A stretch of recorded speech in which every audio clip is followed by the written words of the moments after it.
Hello everybody, last week I read The Gruffalo and today I'm gonna read The Gruffalo's Child. Bye! The Gruffalo's Child. The Gruffalo's Child by Julia Donaldson and Axel Scheffler. The Gruffalo said that no Gruffalo should ever set foot in the deep dark wood. Why not? Why not? Because if you do, the big bad mouse will be after you. I met him once, said the Gruffalo. I met him a long time ago. What does he look like? Tell us, Dad. Is he terribly big and terribly bad?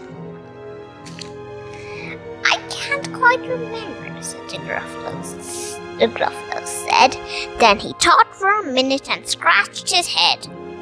The big bad mouse is terribly strong, and his scaly tail is terribly long.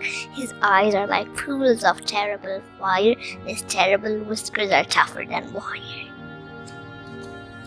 One snowy night when the Gruffalo snored, the Gruffalo's child was feeling bored. The Gruffalo's child was feeling brave, so she tiptoed out of the Gruffalo's cave. The snow fell fast and the wind blew wild. Into the wood went the Gruffalo's child. Aha! Oh-ho! A trail in the snow! Whose is this trail and where does it go? A tail poked out of a log pile house. Could this be the tail of the big bad mouse? Out slid the creature. His eyes were small. He didn't have whiskers. No, none at all. You're not a mouse. No, not I, said the snake. He's down by the lake, eating Gruffalo cake.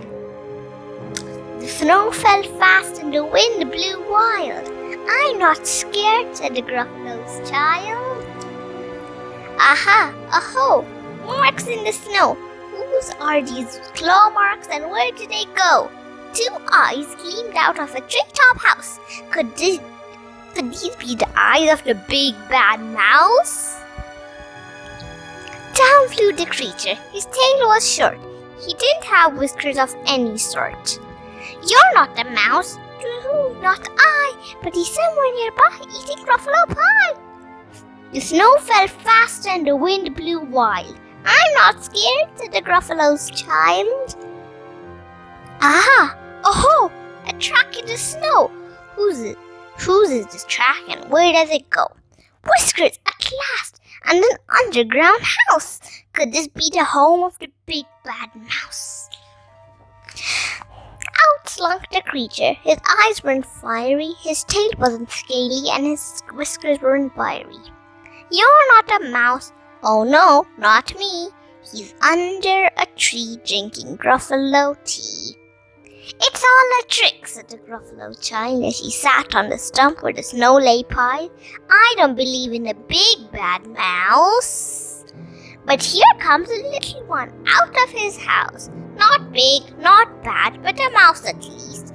You'll taste good as a midnight feast. Wait, said the mouse, before you eat, there's a friend of mine that you ought to meet. If you let me hop on the hazel tree, I bet that my friend is so big and big. The Gruffalo's child unclenched her fist. The big bad mouse, so he does exist. The mouse hopped on the hazel tree. He beckoned and then said, just wait and see. Out came the moon, bright and round. Terrible shadow fell on the ground. Who is this creature so big and bad and strong? And his tail and whiskers are terribly long. His ears are enormous and over his shoulder he carries a nut as big as a boulder. The big bad mouse, yelled the Gruffalo's child. The mouse jumped down from the twig and smiled. Aha! Oh, prints in the snow. Whose are these footprints and where did they go? The footprints led to the Gruffalo cave, where the Gruffalo's child was a bit less brave. The Gruffalo's child was a bit less bored. And the Gruffalo snored and snored and snored. The end.